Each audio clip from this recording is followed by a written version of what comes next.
राज्यात राष्ट्रवादीचा मुख्यमंत्री होईल, मी काही ज्योतिषी नाही असं शरद पवार म्हटलेत। पत्रकारांच्या प्रश्नावर शरद पवारांनी प्रतिक्रिया दिली आहे।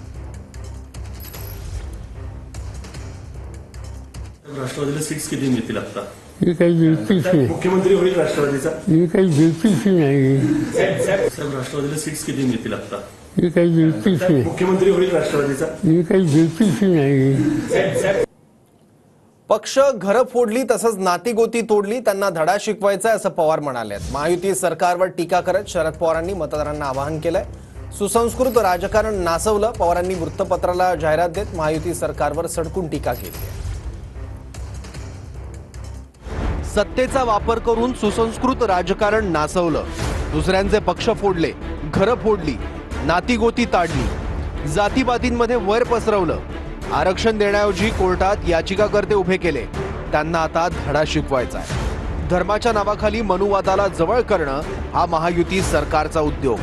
भाजप प्रणित जातीयवादी शक्तींना लोकसभा निवडणुकीत जनतेने जागेवर आणलं, आता समूळ नष्ट करण्याची वेळ आली आहे। दळभद्री सरकार राहील तर लाडक्या योजनेला द्यायला तिजोरीत छदामही शिल्लक राहणार नाही। पोर्शे गाडी सुसाट चालवून निरपराधांचा जीव घेणाऱ्यांची आमदार वकिली करतात, राज्यात इतकं भयावह चित्र। सागर बंगल्यावर बॉस बसलाय म्हणत भाजप आमदारानं गुन्हेगारांना संरक्षण कुणाचं याची पावतीच दिली। आंधळ दळतय आणि कुत्र पीठ खातय अशी अवस्था राज्य कारभाराची झाली आहे।